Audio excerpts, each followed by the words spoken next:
እግዚአብሔር አምላካችን እየተመሰገነ ይሁን። እንዴት ናችሁ? እንግዲህ ወንድማችን አላዛር የዮሐንስ ራእይ ተርጓሚ ይሆናል ብለን ወደፊት ተስፋ እናደርጋለን አይደለም? የጌታ ስም እየተመሰገነ ይሁን። ስለ ሁሉ ነገር ጌታን እጅግ አድርገን እናመሰግናለን። አንድ እግዚአብሔርን ክፍል እናነብና ይሄ ጉባኤ ለምዷል መሰለኝ አይደለም? የእግዚአብሔርን ቃል ሲያነብ ቆሞ ማለት ነው። ቆሞ ማንበብን ለእግዚአብሔር ቃል ክብር ማለት ነው።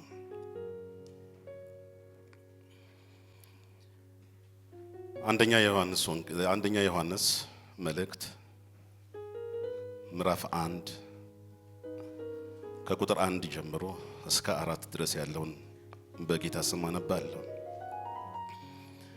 ስለ ሕይወት ቃል ከመጀመሪያ የነበረውን የሰማነውን በዓይኖቻችን ያየነውን የተመለከትነውንና እጆቻችን የዳሰሱትን እንናገራለን። ሕይወት ተገለጠ፣ እኛም አይተነዋል፣ እንመሰክራለን። ከአብ ዘንድ የነበረውን ለእኛም የተገለጠውን የዘላለም ሕይወት እንነግራችኋለን። እናንተም ከእኛ ጋር ኅብረት እንዲኖራችሁ ያየነውንና የሰማነውን እንነግራችኋለን። ኅብረታችን ከአብ ከልጁም ከኢየሱስ ክርስቶስ ጋር ነው። ደስታችን ፍጹም ይሆን ዘንድ ይህንን እጽፍላችኋለሁ። በዚህ ክፍል መናገር የምፈልግበት ሐሳብ እንደ መነሻ አድርጌ የማቀርበው ስለሆነ ምናልባት ርዕስ ለምትፈልጉ ሰዎች ኅብረታችን የሚለውን መያዝ ትችላላችሁ።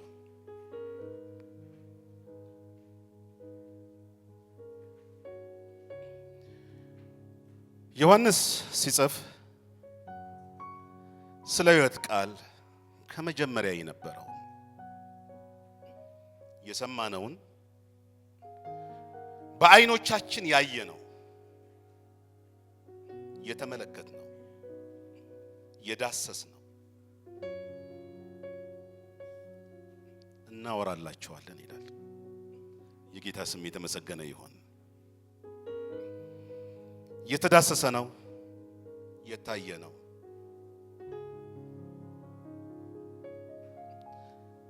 የሰሙት ነገር አለ በአካል እማወራው የምናገረው ይሄንን ነው ብሎት ይናገራል። ሕይወት ተገልጧል። ምን ብለናል? አይተናል፣ ተመልክተናል፣ ዳሰናል።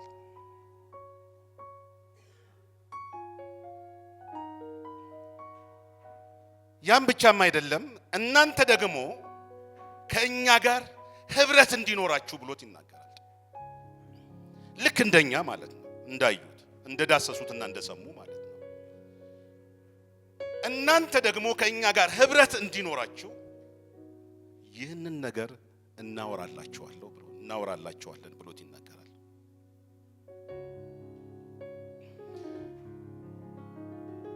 ያየነውንና የሰማነውን ነገር የምንናገረው በእጆቻችንም የዳሰስነውም ማለት ነው።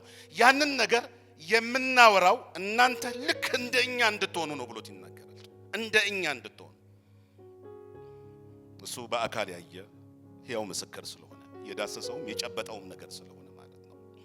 ይሄ የሕይወት ቃል ልክ እንደነሱ ማለት ነው፣ በወቅቱ እንደነበሩት ሐዋርያት ማለት ነው፣ እንዳዩ እንደሰሙ እንደዳሰሱት ልክ እንደዛው ማለት ነው።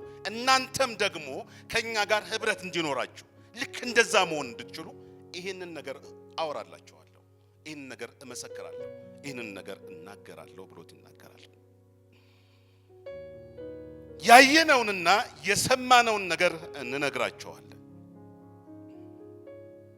ይህ ኅብረት ፍጹምና ሙሉ እንዲሆን ማለት ነው። ኅብረታችን ከአብ ከልጁም ከኢየሱስ ክርስቶስ ጋር ነው ይላል። የጌታ ስም የተመሰገነ ይሁን።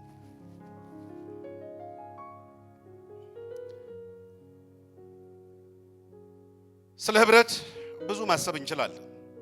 ዛሬ መናገር የምፈልግበት ትልቁ ነገር ይሄ ስለሆነ በእግዚአብሔር ቤት ውስጥ ህብረት፣ አንድነት የሚባሉ ነገሮች ሰፊ የሆነ ትንታኔ፣ ሰፊ የሆነ ትርጉም፣ እውነትም ደግሞ የወንጌልም ደግሞ አንዱ ትልቁ ክፍል ስለሆነ ማለት ነው። ከዚህ አንፃር በጣም እናወራለን፣ በጣም እንናገራለን። መናገር መጽሐፍ ቅዱስም ስለሚያወራው ማለት ነው። ህብረት ምናልባት አማርኛው ትርጉሙን ሲፈታው በአንድ መሆን፣ በአንድነት መሆን፣ መተባበርን፣ መተሳሰርን፣ መያያዝን፣ መካፈልን ወይም አብሮ መሆንን፣ አብሮ በአንድነት መሆንን ወይም ደግሞ ማህበርተኛ መሆን፣ በአንድ ላይ መሆንን የሚያመለክት ነገር ነው ህብረት የሚለው ነገር ማለት ነው። በዓለማችን ላይ ብዙ ህብረቶች እንዳሉ እናውቃለን። በጣም ብዙ ህብረት ማለት ነው። ሁላችንም የምናውቃቸው ትልልቅ ህብረቶች አሉ። ምክንያቱም ህብረት እንደሚተረጉመው በአንድነት መቆም ስለሆነ ማለት ነው። ብዙ ስንሆን ልክ እንደ አንድ ማለት ነው፣ መቆም ስለሆነ ማለት ነው።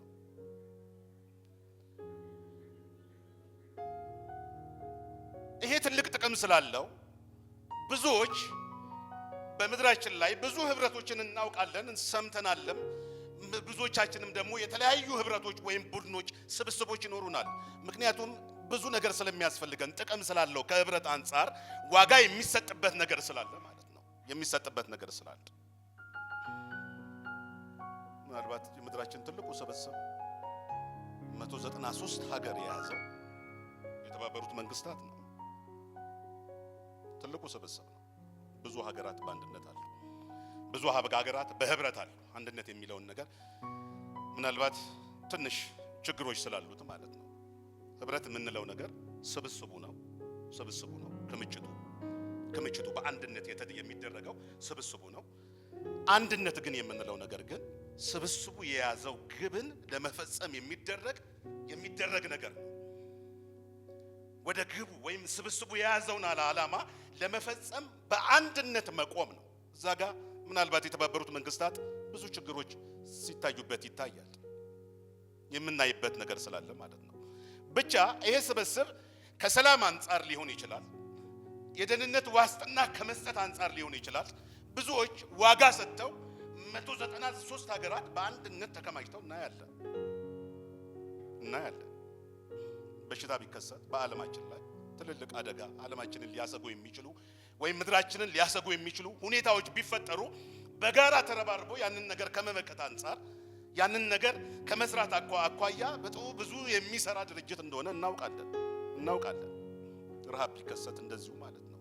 ተባብረው ያንን ረሃብ ለመከላከል የሚያደርጉት ነገር አለው። ከትምህርት፣ ከጤና፣ ከህፃናት ሊሆን ይችላል፣ ከእናቶች አንፃር ሊሆን ይችላል። የሚሰራው ትልልቅ ነገሮች እንዳሉ እናውቃለን። ያ ስብስብ እጅግ ትልቅ ስብስቡ ትርጉም ያለው ስለሆነ ማለት ነው። ሌላው የአውሮፓ ህብረትንም ስትመለከቱ በተመሳሳይ ነገር ነው። የአውሮፓ ህብረት ምናልባት በሀገር ደረጃ ምናልባት በጣም ትንንሽ ሀገሮች የበዙበት ቢሆንም ማለት ነው በውስጡ 27 ሀገሮች አሉ። ይሄ ክምችት በይበልጥ ደግሞ አንድ ከመሆኑ አንፃር ማለት ነው የኢኮኖሚ ማህበረሰብ ነው ማለት እንችላለን። ከኢኮኖሚ አንፃር ተሰባስበው የፈጠሩት አቅም ማለት ነው ዓለማችንን እየመራ ነው ያለው። በእነሱ የማይመራ ሀገር ስለሌለ ማለት ነው። በግል ወይም ደግሞ እንደ ሀገር ወይም አንድ ሆኖ ማለት ነው ብቻውን ሆኖ ማለት ነው ለመግዛት የሚደረጉ ጥረቶች ድሮ ነበሩ አይደለም? ድሮ የሚታወቁ ስለሆኑ ማለት ነው። የሮምን ማንሳት እንችላለን። የትም አላደረሰው፣ ምክንያቱም ብቻውን ስለሆነ ማለት ነው። አንድ ቀን ይወድቃል። ብዙ በግሪክ ጊዜ የነበረውን ነገር መመልከት እንችላለን። ያን ብቻ አይደለም፣ በተለያዩ ጊዜዎች የተለያዩ ኃይላት እንደ አንድ ሀገር ሆነው ወጥተዋል፣ ግን ወድቀዋል፣ ቆመዋል። ረጅም አልተጓዙ አባባሎች አሉ። በጣም መፍጠን ከፈለግ ብቻህን ተጓዝ ይባላል። ግን ሩቅ መሄድ ግን ከፈለከ ግን በህብረት ተጓዝ ይላል። ስለዚህ ብቻቸውን ተጉዘው የሆነ ቦታ ደርሰዋል ፈጥነው፣ ግን ጸንተው ግን ሊቆሙ አልቻሉ። ይሄ ህብረት ስሙ ገናና የሆነው ምናልባት የአውሮፓ ህብረት ስሙ ገናና የሆነው ከኢኮኖሚ አንፃር ነው። ያን ብቻም አይደለም፣ በውስጣቸው ተዘዋውሮ በነፃነት ይሰራሉ፣ ይንቀሳቀሳሉ፣ ደህንነታቸውን ይጠብቃሉ። ከቴክኖሎጂ ከልማት ከብዙ ነገር አንፃር ማየትም መመልከት እንችላለን ይሄንን ህብረት ማለት ነው። ይሄ ህብረት ከኢኮኖሚ አንፃር ዓለምን የሚዘውር ህብረት እንዲሆን ያስቻለው በህብረት መቆሙ ነው። በህብረት መቆሙ ነው። ምናልባት ሁላችንም የምናውቀው የአፍሪካን ህብረት በሀገራችን ላይ ያለ ትልቅ ህብረት ነው። ይሄ ህብረት ከአቅሙ አንፃር ሁላችንም የምንጠራጠረው ነገር ቢኖርም ግን በ54 ሀገሮች ግን ተሰብስበው በአፍሪካ ጉዳይ ለመወሰን ግን ይቀመጣሉ። ስብስቡ ተራ ስብስብ አይደለም። አልፈልግም ብሎ ከዛ ወጥቶ መሄድ የሚችል የለም። ብዙዎቹ ያንን ህብረት ይፈልጉታል። ከዛ ህብረት ጋር ይሳተፋሉ። ምክንያቱም ጥቅም ስላለው ማለት ነው።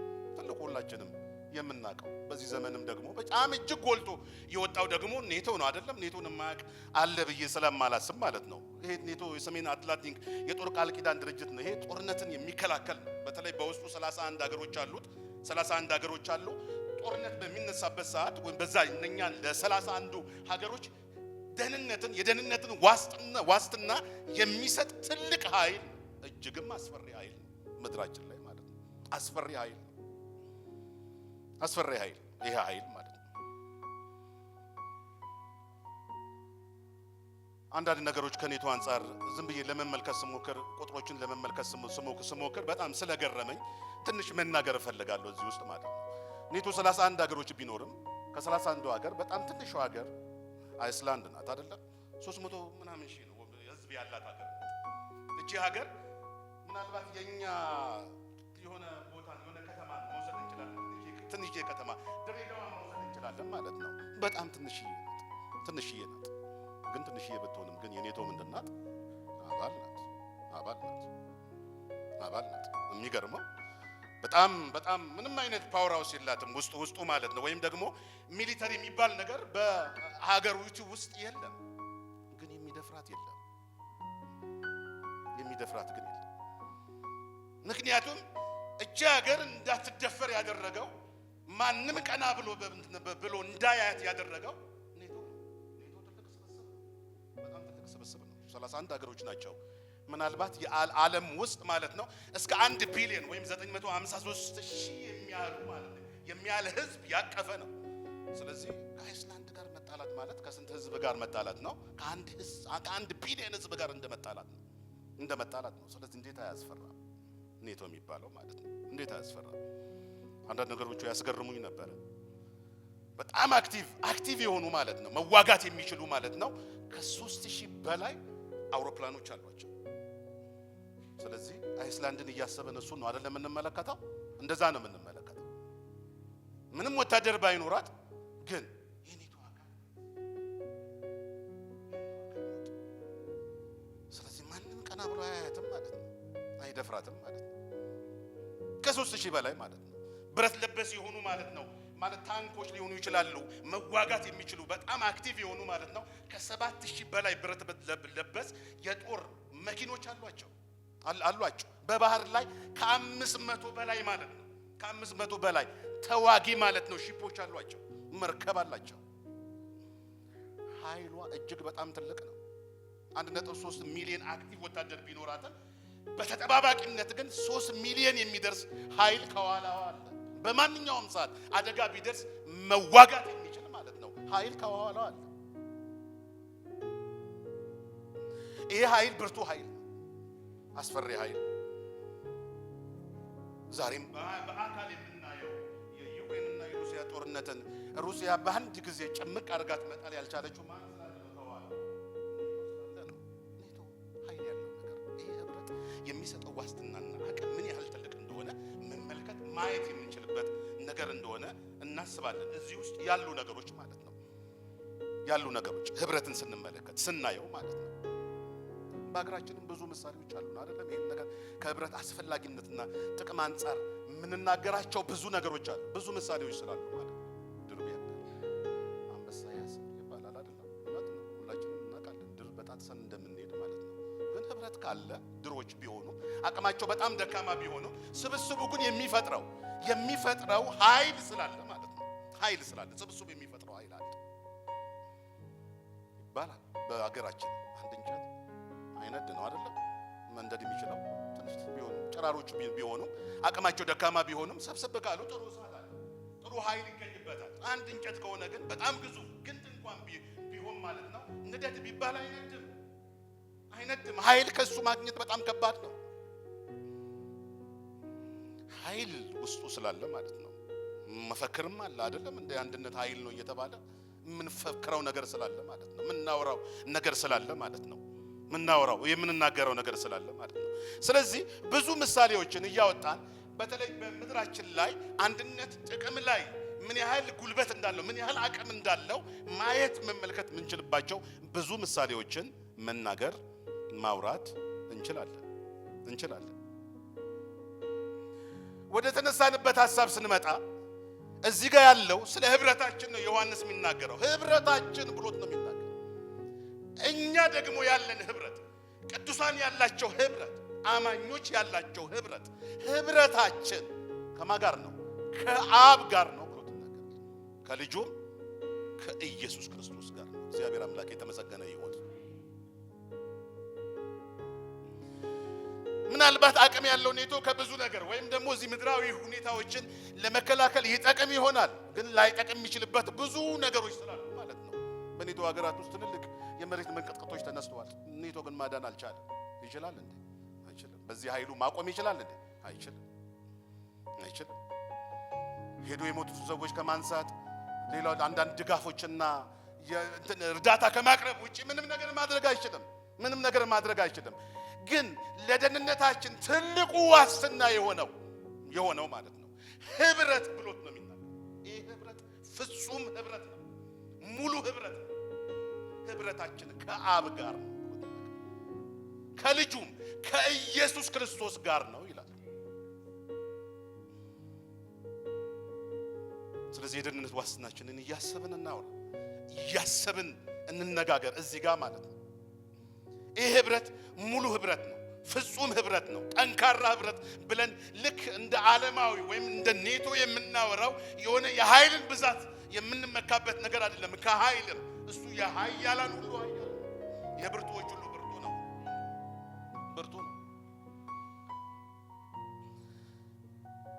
ብርቱ ነው።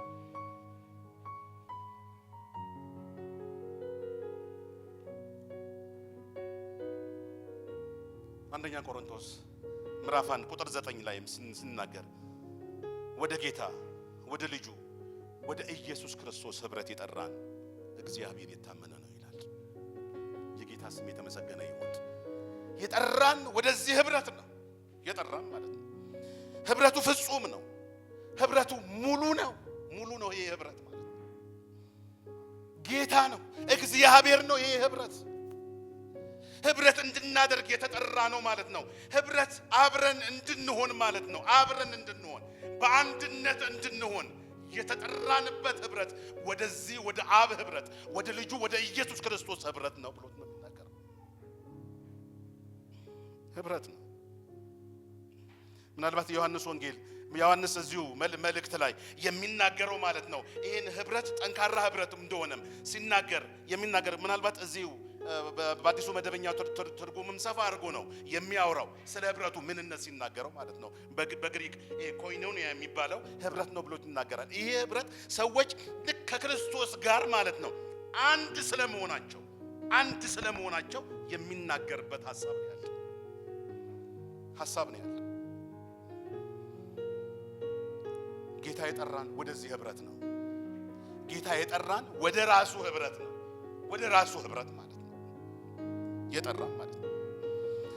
በዚህ ህብረት ዙሪያ ብዙ ምሳሌዎችን በእግዚአብሔር ቃል ውስጥ ማንሳት መናገር እንችላለን። አንደኛ ቆሮንቶስ ምዕራፍ 12 ቁጥር 12 ላይ ማየት እንችላለን። አንደኛ ቆሮንቶስ ምዕራፍ 12 ቁጥር 12 ላይ ማለት ነው አካልም አንድ እንደሆነ ብዙ ብልቶች እንዳሉበት ነገር ግን ብልቶች ሁሉ ብዙ ሳሉ አንድ አካል እንደሆኑ ክርስቶስም ልክ እንደዚህ ነው ብሎ ይናገራል። ምሳሌያዊ ሐሳቡን ሲናገረው ማለት ነው። ልክ ከአብ ጋር ወይም ከልጁ ጋር ያለን ህብረት ልክ እንደዚህ ነው። አካል አንድ ነው፣ ብልቶች ግን ብዙ ናቸው። አካል አንድ ሆኖ ብልቶች ብዙ ሆነው ሳሉ ብሎት የሚናገሩን ሐሳብ ነው የሚያነሳው። አንድ ነን። ይህ ፍጹም ነው። እግዚአብሔር የጠራ እውነተኛ የሆነ ህብረት ነው ማለት ነው። እውነተኛ የሆነ አንድነት ነው። ምናልባት የተባበሩት መንግስታት ብዙ ስብስብ ቢይዝም ግን አንድነት ግን የለውም። አንድነት የለውም። የፈለገውን ነገር በፈለገበት ቋንቋ በራሱ ቋንቋ አንድ ሆኖ የመወሰን አቅም ግን የለውም። ይሄ ህብረት ግን ልክ እንደ አካል ነው ብሎት ይናገራል። እንደ አካል አንድ አካል ላይ ብዙ ብልቶች እንዳሉ አይነት ማለት ነው። ብዙ ብልቶች እንዳሉ አይነት ነው ብሎት ይናገራል። ይሄንን በምሳሌ ሲያስረዳ ማለት ነው። ይሄ ዮሐንስ ወንጌልንም ስትመለከቱት 15 ላይ ሄደን ማየት እንችላለን። ከ1 እስከ 6 ላይ ያለውን ቃል በምንመለከትበት ጊዜ ልክ የወይንን ግንድ ብሎ ኢየሱስ ክርስቶስ እኔ የወይን ግንድ ነኝ ብሎ እንደተናገረው ማለት ነው። ያንን ሐሳብ መመልከት እንችላለን። ግንድ አለ፣ ቅርንጫፍ አለ። ገበሬው ደግሞ ማን ነው ይላል? አባቴ ነው ብሎት ይናገራል። ያንን ቦታ ልክ እንደዚህ አይነት ህብረት እንዳለው አይነት አድርጎት ነው የሚያስቀምጠው ማለት ነው። ስለ እውነተኛ የወይን ግንድ ማለት ነው። እውነተኛ የወይን ግንድ ማለት ነው። የወይን ግንድ ሲናገርም እዛ ቦታ ላይ በእኔ ኑሩ ብሎት ነው የሚናገረው። በእኔ ኑሩ እኔም ደግሞ በእናንተ። ቅርንጫፍ በወይኑ ግንድ ባይኖር በራሱ ፍሬ ማፍራት እንደማይቻለው ሁሉ እንደዚሁም እናንተ በእኔ ባትኖሩ አትችሉ። ስለዚህ የቅርንጫፉ አቅም ማን ነው ማለት ነው? ግንዱ ነው አይደለም? ልክ እንደዚሁ ማለት ነው። የኛም አቅም ልክ የተመሰረተው ወይም ፍጹም ህብረታችን አንድነታችን የተዋደው ልክ እንደ ግንድና እንደ ቅርንጫፍ ብሎ ይናገራል። ይሄ ህብረት እንደዚህ ነው። ጌታ የጠራን ህብረት ልክ ከራሱ ጋር እንደዚህ ነው ያስተሳሰረ። ወደዚህ ህብረት ነው የተጠራ፣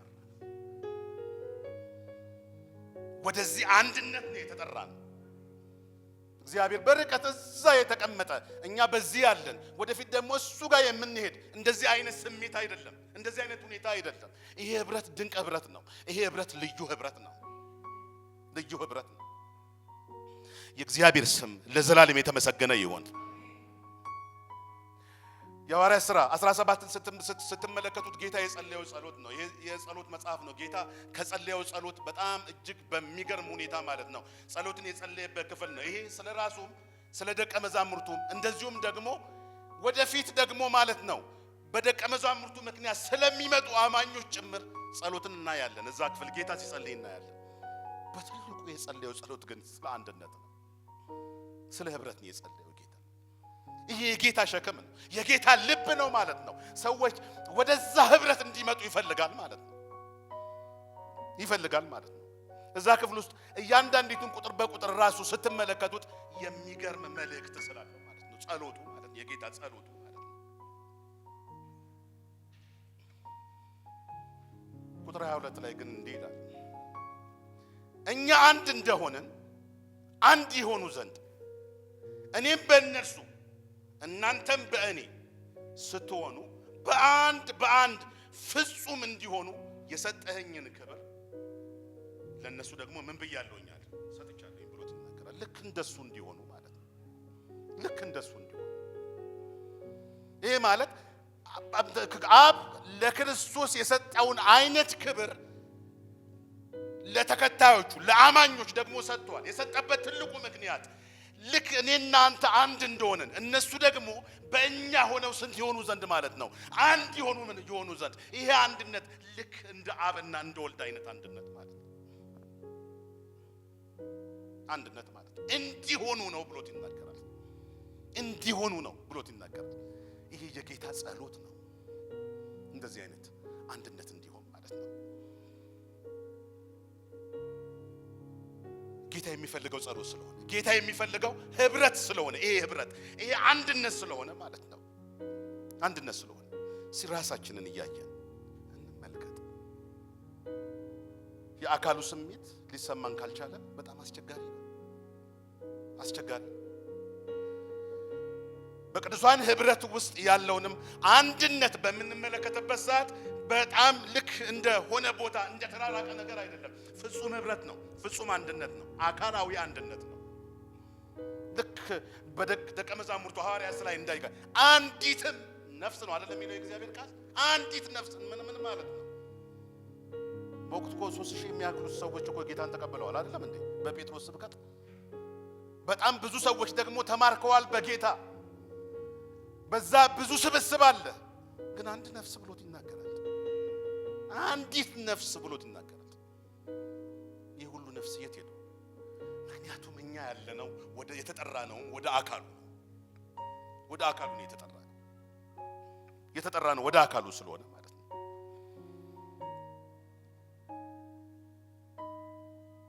ኢየሱስ ክርስቶስ ለኛ ራስ ነው። እኛም የሱ አካል ነው። ቆላስይስ እንደሚናገረው ማለት ነው።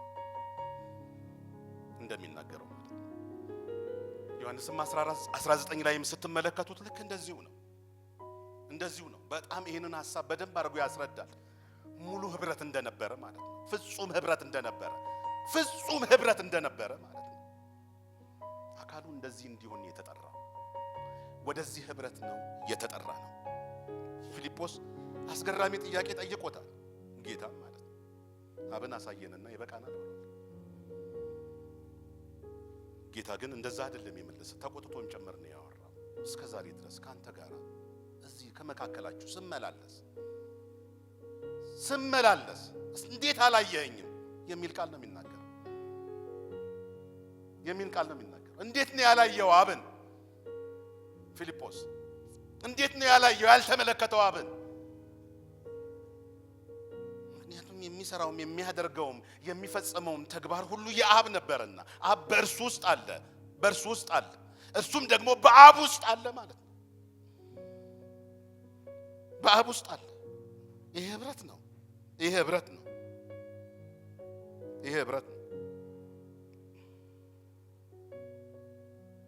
ይሄ ህብረት በዚህ መልክ የተዋቀረ ነው። በዚህ መልክ የቆመ አንድነት እንዳለ ማሰብ በጣም እጅግ አስፈላጊ፣ እጅግም ደግሞ ተገቢ ነው። ፍጹም ነው። ልክ እንደ ባልና እንደ ሚስትም የሚያነሳበት ክፍል ስላለ ማለት ነው። የሚያነሳበትም ክፍል ስላለ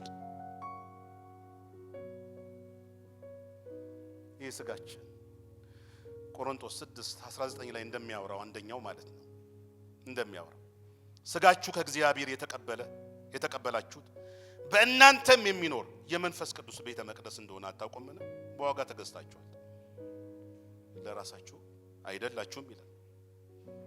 ቁጥር 16 ላይ መዛውም ስትመለከቱ ሁለቱ በተለይ አንድ ስጋ ይሆናሉ ብሎት ይናገራል። ህብረቱ ማለት ነው አንድ ስጋ ይሆናሉ። በአመጽም ቢሆን እንኳን ማለት ነው ህብረቱ ወደ አንድነት ነው። ወደ አንድ ወደ ህብረት እንደተጠራ ማየት በጣም አስፈላጊ ነው። ህብረታችን ይህም መልክ ካለው እግዚአብሔር ምን አይነት ነው? እንግዲያውስ የእግዚአብሔር ህብረት ውስጥ ካለን ወደዚህ ህብረት ከተጠራን እዚህ ህብረት ውስጥ ከተደባለቅንና በአንድነት በዚህ ህብረት ውስጥ ካለ ህብረቱ ምን አይነት መልክ ነው የሚኖረው? ይህም መልክ እዚሁ ዮሐንስ ላይ የሚቀጥለውን ቁጥር በማየት ይመልሳል። ዮሐንስ የሚናገረው እንደዚህ ብሎት ነው። ህብረታችን ከአብ ከልጁም ከኢየሱስ ክርስቶስ ጋር ነው ብሎ ከተናገረ በኋላ አምስተኛው ቁጥር እንደዚህ ይላል፣ ከእርሱ የሰማነው ለእናንተም የምናወራው ማለት ነው። የምናወራው መልእክት እግዚአብሔር ብርሃን ነው፣ ጨለማ በእርሱ ዘንድ ከቶ የለም የምትል ናት። የእግዚአብሔር ስም የተመሰገነ ይሁን። ይሄ ህብረት ውስጥ ያለው እውነተኛ ነገር ምንድነው ቢባል እግዚአብሔርን ሲገልጠው እዚህ ቦታ ላይ ሲናገር እሱ ምንድነው ብሏልና ነው ብርሃን ነው ብሎ ተናግሯል። ከአብ ጋር ከወልድ ጋር ህብረት ካለ የዚህ ህብረት ባህሪው ማለት ነው ባህሪው ብርሃን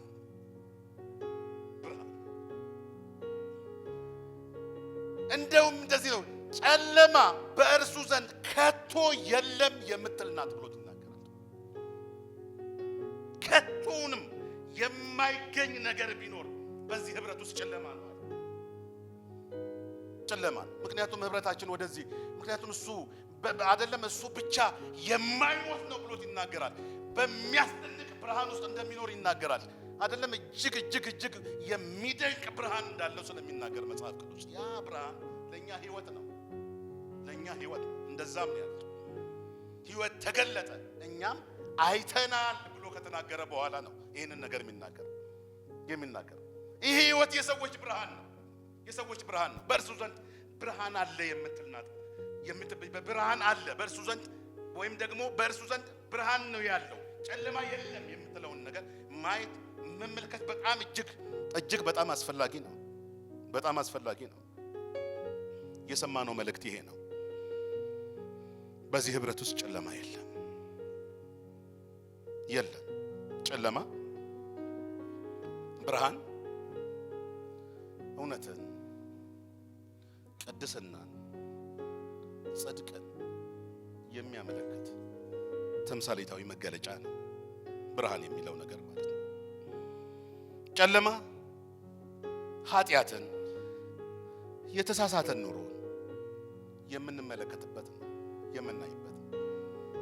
ስለዚህ ጨለማ በእርሱ ዘንድ የለም የምትል ናት ብለን ስንናገር እንደዚህ ነው። በእርሱ ዘንድ ጨለማ ከቶ የለም የምትል ናት ብሎት ነው የሚናገር። የምትል ናት የሰማነው ማለት ነው።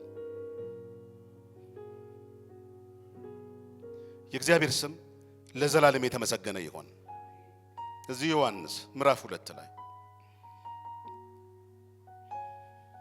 ቁጥር 4 ኃጢአትን የሚያደርግ ሁሉ አመጽን ያደርጋል። ኃጢአት አመጽ ነው። እርሱ ኃጢአትን ሊያስወግድ እንደተገለጠ ታውቃላችሁ። በእርሱ ኃጢአት የለም። በእርሱ የሚኖር ኃጢአትን አያደርግም። ኃጢአትን የሚያደርግ ግን እርሱን አላወቀውም ብሎት ይናገራል። እንደዚህ ነው ከእርሱ የሰማነው መልእክት ይሄ ነው።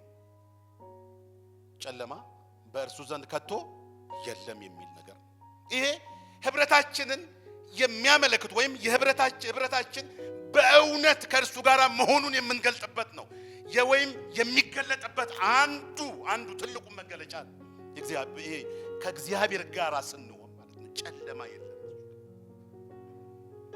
ምናልባት ስለ ኃጢአት እዚህ ውስጥ ብዙ ማሰብ እንችላለን፣ መመልከት እንችላለን።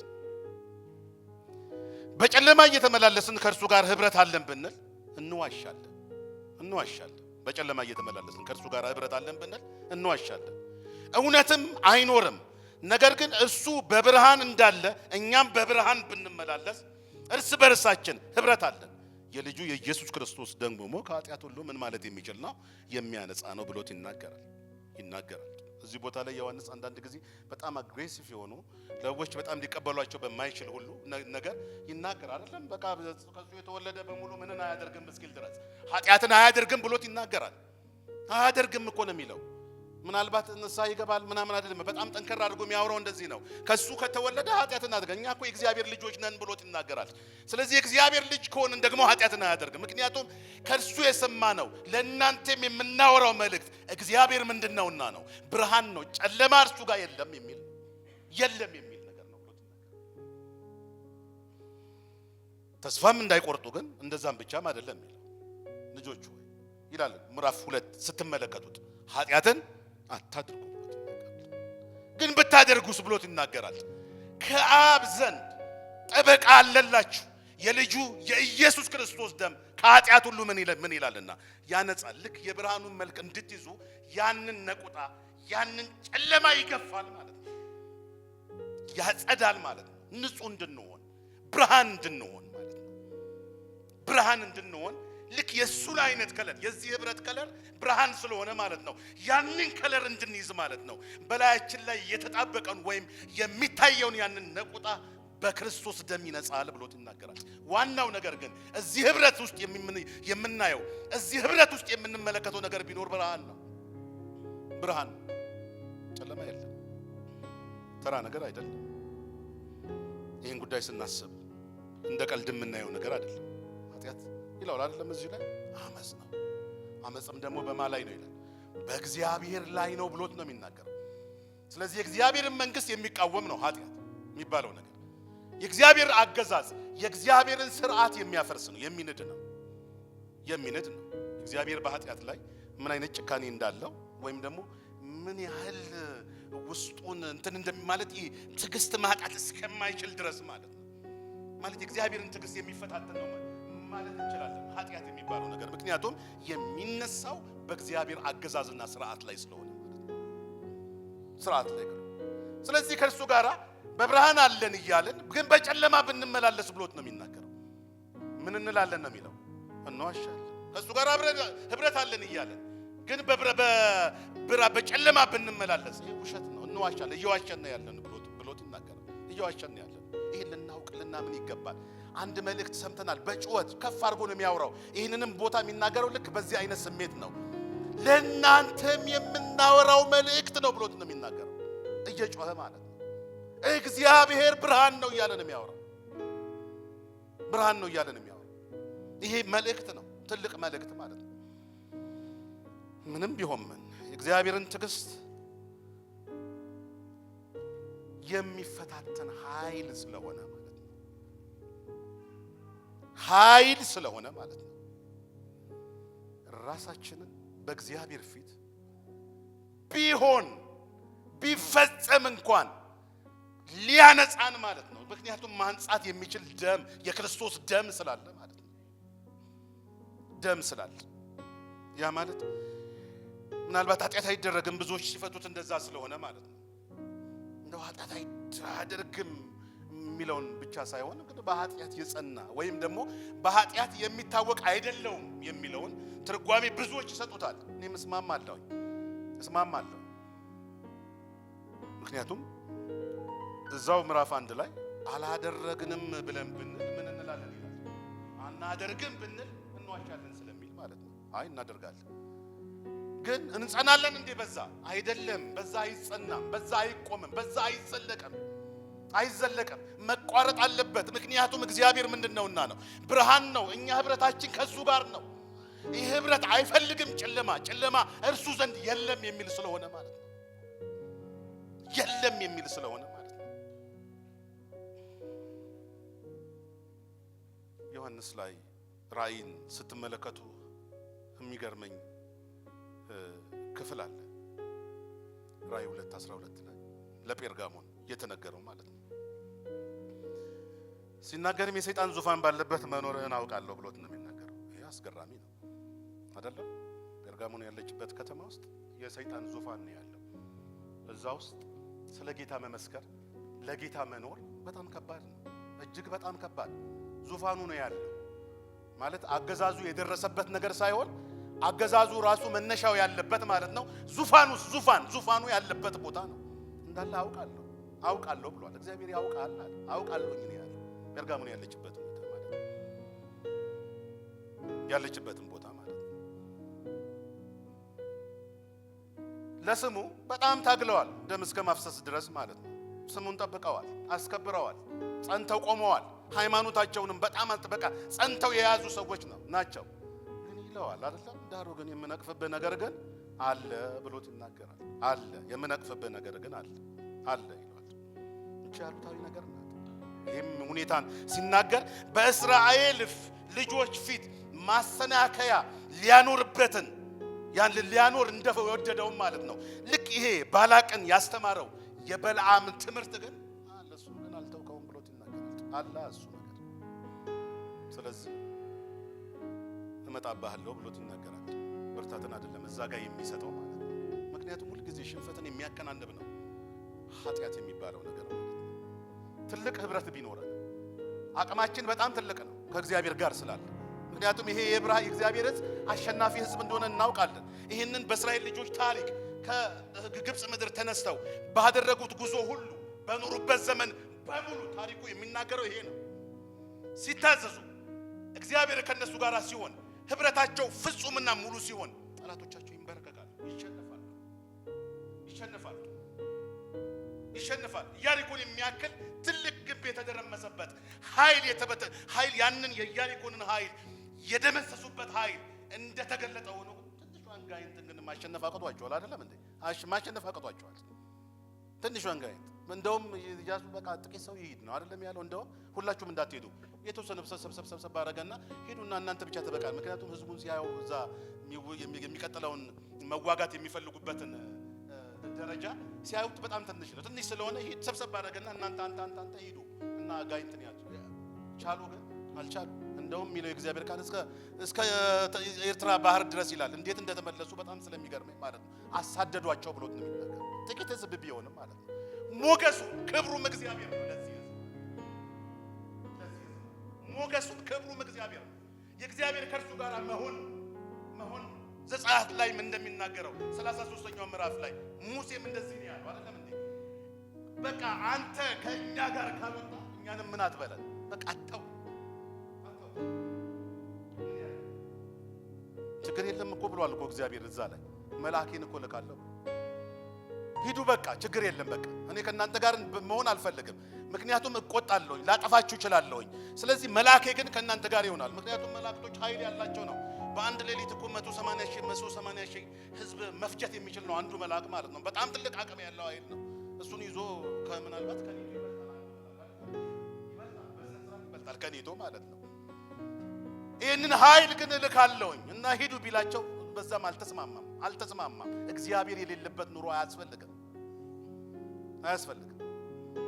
እግዚአብሔር የሌለበት ህይወት፣ እግዚአብሔር ያልተገኘበት ነገር ደካማ ስለሆነ በጣም ደካማ ስለሆነ አቅም የሌለው ስለሆነ ምንም ስለ አይደለም ህብረታችንን ልናስበው ልንመለከተው የሚገባ ልክ እንደዚህ አይነት ህብረት ነው። ይሄ ህብረት አስደናቂ ህብረት ነው። እግዚአብሔር የጠራን ህብረት ወደ ቅዱሳን ህብረት እዚህ ጋር ሆኖ ብሎ እሱ በሰማይ የተቀመጠ አይደለም። እግዚአብሔር የጠራን ወደ አብ እኮ ነው የሚለው፣ ወደ ጌታ ወደ ልጁ ወደ ኢየሱስ ክርስቶስ ነው ብሎት ነው የሚናገር። የጌታ ስም የተመሰገነ ይሁን። እዚህ ህብረት ውስጥ ብዙ አይነት ባህሪዎች አሉ። በዚህም ዮሐንስ የሚናገረው አንዱ ባህሪ እዚህ ጋር የሚያስቀምጠው ፍቅርን ነው። ፍቅርን ያስቀምጠው ውስጡ ጨለማ የለበትም። በዚህ ህብረት መካከል እውነት ነው፣ ፍቅር ግን አለው። ምክንያቱም እዚህ በደንብ አድርጎ አድምቆ ከሚናገረው ነገር አንዱ ፍቅርን ስለሆነ ማለት ነው። በዚህ ህብረት ውስጥ የሚገኘው ፍቅር ነው። ምክንያቱም እግዚአብሔር ምንድነውና ነው ፍቅር ነው ይላል አይደለም እንዴ? ፍቅር ነው። እንደውም ፍቅር የሌለው ብሎት ነው የሚናገረው። እግዚአብሔርም የለውም ብሎት ነው የሚናገረው። በዚህ ህብረት ውስጥ እውነተኛ የሆነ ትስስር በፍቅር የተገመደ ህይወት አለ። እዚህ ህብረት ውስጥ ህይወት አለ። አካል አንዱ ታማሚ ቢሆን ሌላ መታመን የሚችልበት ስሜት ግን ሊኖረው ይገባል።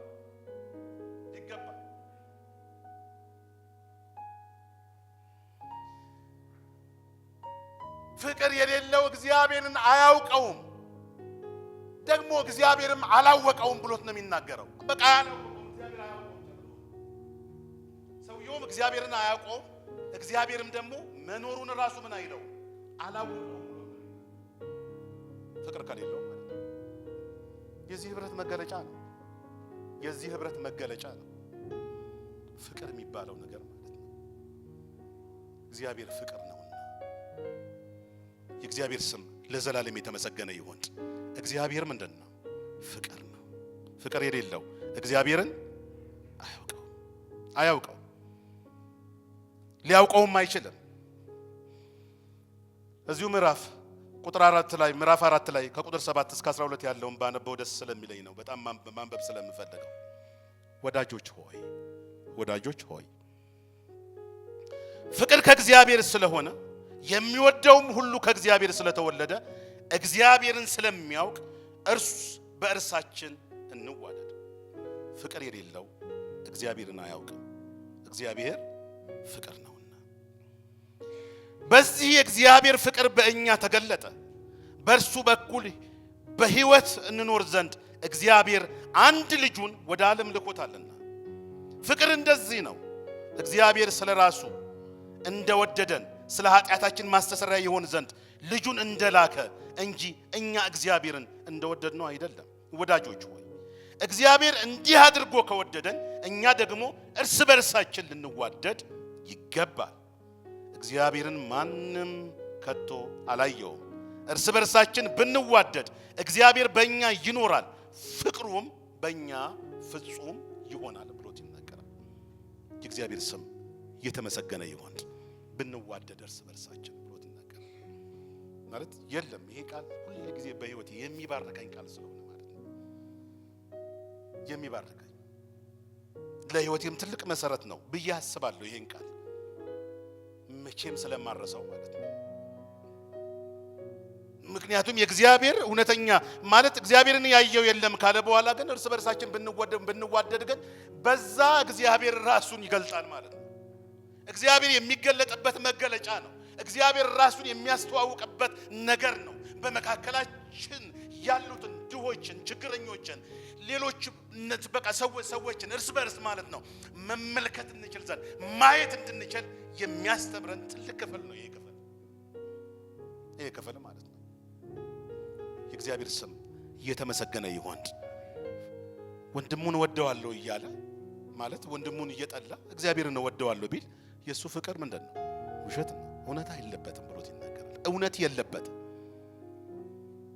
እውነት የሚገለጠው እግዚአብሔርን ካወቀው፣ እግዚአብሔርን ከተረዳው፣ እግዚአብሔር በእርሱ ዘንድ ካለ እውነተኛ ፍቅር በዚህ ህብረት ላይ ይገለጣል። እውነተኛ ፍቅር በዚህ ህብረት ላይ ይገለጣል። ይሄ ፍቅር ሲገለጥ ድሆችን የሚመለከት ነው፣ ችግረኞችን የሚመለከት ነው። በዚህ በቅርብ ጊዜ ምናልባት ካሳፈረን ብዬ ማስበዋል። ማነው ወንድማችን ሰለሞን አበበ እዚህ ያለ አይደል? ኦኬ ገብረ መድህን እንበለው ድፍረስ ጅረቶች የሚለውን መጽሐፍ ሲያስመርቅ ጥቂት ወንድሞች ሄደናል። ሌሎቻችሁ ትኖሩ እርግጠኛ አይደለንም። በምንሄድበት ሰዓት በጣም ብዙ ህዝብ ነበረ። በጣም ደማቅ ፕሮግራም እንደሆነ አይተናል። በጣም ደማቅ ፕሮግራም፣ በጣም ብዙ ህዝብ፣ ምናልባት መኪናችንን ማቆም እስኪያቀተን ድረስ አይደለም በጣም ብዙ ቦታ መሄድ የቻልንበት ሁኔታ እንዳለ ማየት እንችላለን። ምናልባት ያ መጽሐፍ የሚመረቀው ስለ ድሆች ነው የሚያወራው፣ ስለ ችግረኞች ነው የሚያወራው ሁላችንም እናውቃለን። በድሆች ላይ እንደተጻፈ ማለት ነው። እነሱን ስለመርዳት፣ እነሱን ስለማገዝ የሚያወራ ትልቅ ፕሮግራም ነው። የደመቀ በጣም የደመቀ ፕሮግራም ነው። ግን ጸሐፊው በአስገራሚ ሁኔታ ራሱን ለውጦ በር ላይ ቆሞ ይለምን ነበር አይደለም? ይለምን ነበር። መጽሐፉን ለማስመረቅ የሄደው ሁሉ መጽሐፉን አንዳንድ ሺህ ብር፣ ሁለት ሺህ ብር እየገዛ ማለት ነው። በጣም ሞቅ ያለ ደመቅ ያለ ነገር ስለሆነ ማለት ነው ይንቀሳቀስ ነበር። በመጨረሻ ላይ ሲመጣ ግን ራሱን ለውጦ ደሃ መስሎ ነበርና መድረክ ላይ ሲቆም ያስገረመኝ ነገር ስለሆነ ከዛ ሁሉ ህዝብ መካከል ሳንቲም የሰጠው 3 ሰው ነበር አይደል? 3 ሰው ነበር። በጣም ብዙ ህዝብ ተርመስምሷል። ብዙ ህዝብ ነው እንቅስቃሴ ያደረገው። ከዛ ሁሉ ህዝብ ማለት ነው 3 ሰው ነው ሳንቲም የሰጠው ማለት ነው። ድሆች ስም አላቸው ብሏል እሱ። አካላችን ናቸው፣ ልናውቃቸው ይገባል። አካላችን፣ ቤተሰባችን ልክ እንደ ርቀት ላይ እንደተቀመጠ አይደለም። አካላችን ላይ ያለውን ህመም ማወቅ ካልቻለን ፍቅር በዚህ ነው የተገለጠው። ፍቅር የሌለው እግዚአብሔርም ምንድነው የሚለው? እግዚአብሔርም የለውም እኮ ነው የሚለው። እግዚአብሔርን አያውቀውም። እግዚአብሔር ራሱም እሱን አያውቀውም ጨርሶንም ማለት ነው። በፍቅር ልንኖር፣ ልንረዳ፣ ልናገዝ፣ ልንጠብቅ፣ አብረን በአንድነት ልንቆም፣ ልንካፈል ይገባል። የህብረቱ መገለጫ፣ የዚህ ህብረት መገለጫ፣ የእግዚአብሔር ፍቅር መገለጫ እንደዚህ ነው። የእግዚአብሔር ስም ለዘላለም የተመሰገነ ይሁን። ህብረታችን ከአብ ከልጁም ከኢየሱስ